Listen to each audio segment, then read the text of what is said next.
Hello everyone, Brian here. In today's update, we will be seeing how plants in the raised planters are doing. I'll also be transplanting these Krishna tulsi, a variety that's part of the holy basil group, and sowing Touchon carrots. They are a French heirloom variety. But before we do that, let's take a look at the plants. The sister to the Krishna tulsi is this Roma tulsi, also part of the holy basil group. Used in Thai cuisine, it goes by the common name of Thai holy basil, or in Thai, Kra Pao. I've let it bolt and will save its seed for future planting. Moving along to the back of the planter, we first see this yard-long bean. It has many other common names like asparagus bean, noodle bean, or Chinese long bean. The Black Prince tomatoes are still very green. There are tomatoes of various shapes. There's one that's flat like a beefsteak. This one is heart-shaped. Some are flat with ridges like a pumpkin.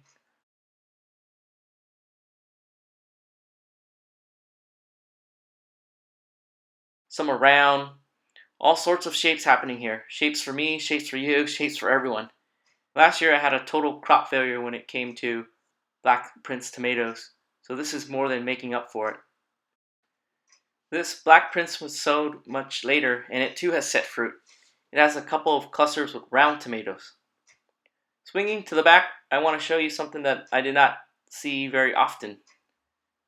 So please comment if you have seen this happening on your tomato plants. This is a sucker that is developing from the cluster of tomatoes. The sucker even has a sucker on it. Here's the cluster of tomatoes, and then at the end of the cluster is this sucker here. And on the sucker, it has a couple of suckers. So it's very interesting. I'm going to cut it off later, and I've never seen that before. If I have, I've forgotten about it. But down here is what I've seen before, which is a sucker that grows from the leaf. It's hard to see, hasn't really grown out. And let us know if you've seen these suckers on leaves as well.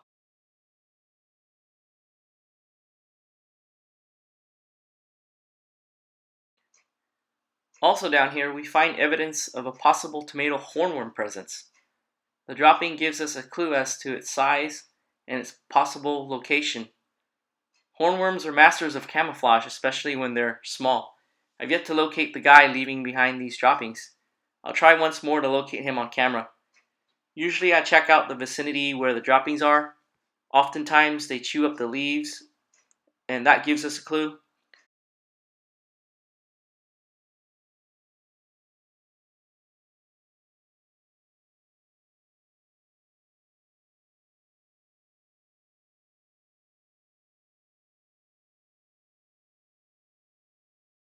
Sometimes I get underneath the leaves to get a better vantage. Still no luck finding him though. However, I do notice that there's something in the spider's web. It could well be that it was already snatched. The spider definitely got a caterpillar. This is one of the reasons why I'm very hesitant with regard to the use of any pesticides, including organic pesticides like neem oil.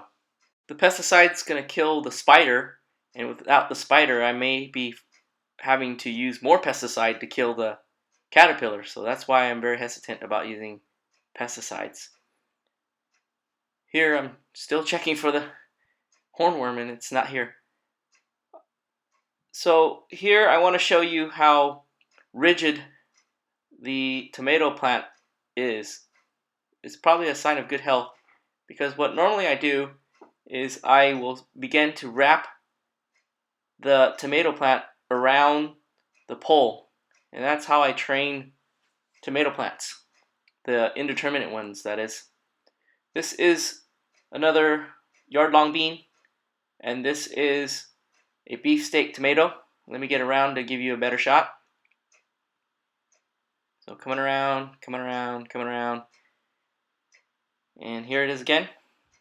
As the tomato plants grow, I normally take out the lower branches, especially the ones that aren't going to receive too much sunlight. And here's the beefsteak tomato. One of the reasons is because the spores of mold might bounce off the dirt and onto it. I just spotted an egg of some sort, very likely a hornworm egg. I'm gonna get rid of it.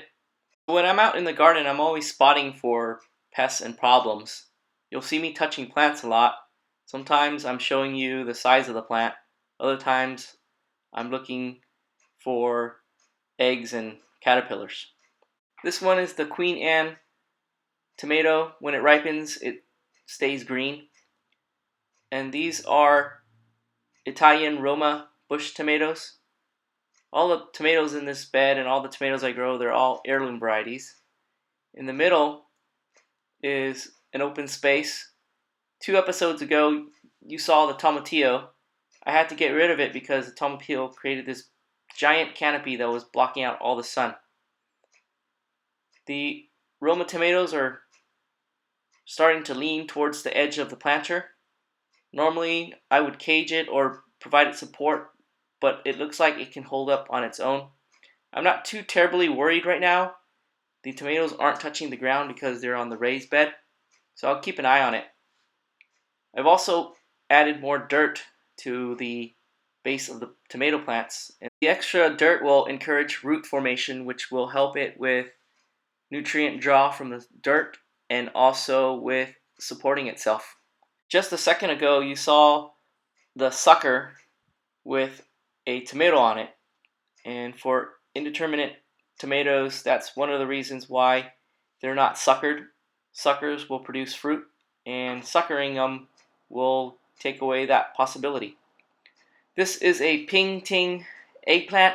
I started this much later, and probably not going to get fruit this year. These are some lettuce holdouts. The salad mix seeds were part of a thank you for ordering from us. And over here is a black beauty eggplant with a baby grasshopper on it, which will be fish food for my cichlid. In the meantime, let's look at the black beauty eggplant. Before this, I haven't grown the black beauty nor the Ping Ting variety of eggplants, so I'm excited to see how they'll turn out. There's already a blossom on the plant, and I'm investigating the droppings. But here's the blossom. Whoop, I guess it's not pollinated, so we'll have to wait a little bit longer. The plant's kind of small. It's got some other buds, so we'll wait for those. I'm still trying to find out if there's a cutworm on here or not. In front is this jalapeno pepper. I started a few plants from seed in hopes that I'll have enough jalapeno peppers to make sriracha. But it turns out that I only have one plant, and this plant is pretty bountiful at the moment. I went ahead and cut the plant in half to encourage this bushy look, and the idea is that when you cut it, it sends out all these lateral growth, which then make peppers. So that's a trick I learned last year. I don't do it to all my pepper plants for some reason. This one next to it is a Manganji togarashi. Togarashi is Japanese for chili pepper. I have a yuzu tree, and I thought I'd try and make my own yuzu koshu. And I sought out togarashi and learned that there are 3 varieties, at least the ones that I can find, and I'm growing those out. The other varieties are himo and fushimi. They're grown in other parts of the garden. I won't show those today. I'll make a video just to talk about togarashi, so be on the lookout for that. I'm still looking for the cutworm or caterpillar or hornworm. I wasn't able to locate it, so I'll cut away and we'll look at the rest of the planter. Let's move on and look at what's growing in the other planter.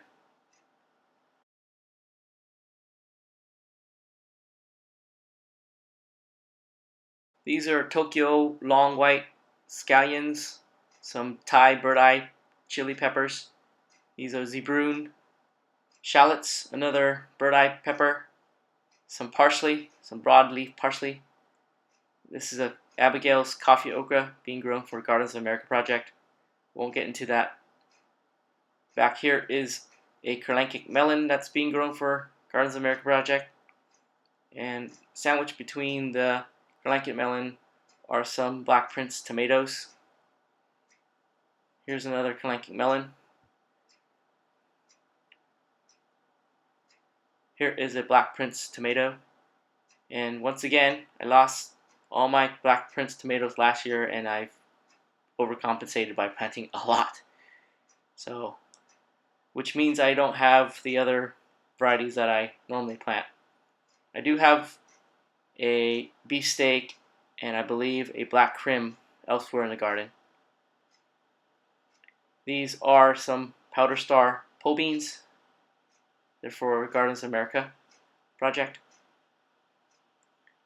And swinging around, more pole beans. They're climbing the sunflower. And the sunflower were planted for them to climb on.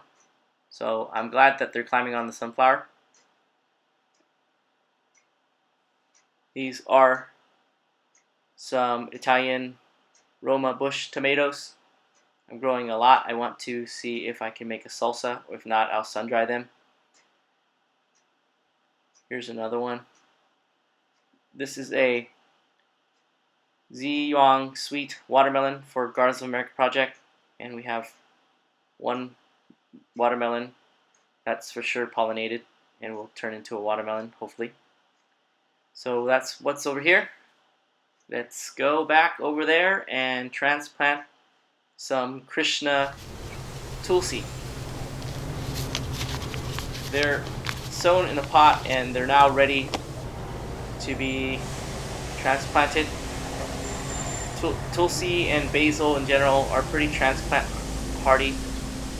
I'm doing this early in the morning when the temperatures are cooler, and I'm breaking them apart very gently, and I'll show you that so you can see the transplanting. So with this bigger, healthier one, I'm going to put it in front where it gets a lot of sun. I want to have at least one that's going to do really well, so that I may get more seeds and plant them next time. If you're curious about the digging implement that I'm using, that is a hori knife. I prefer it over a garden trowel. When starting basil in this manner and transplanting them this way, be as gentle as you can when separating them. I have a few more plants to do. I'll finish it up and we'll then sow some carrots. I finished transplanting all the basil, and there are about 10 plants there, and there are about 1, 2, 3, 4, 5 plants here, and then back this way there are 1, 2, 3 plants. Time to sow these heirloom carrots. They're French heirloom. Touchon is the variety. I used up all my carrots, so let's do another one. Carrots are very easy to grow. Just smooth out the top of the bed and sprinkle a row on top. You don't have to cover them or anything. They'll just find their way into the ground. Last thing to do is to water. And this is it for today's update. Thanks for watching, and I'll catch you next time.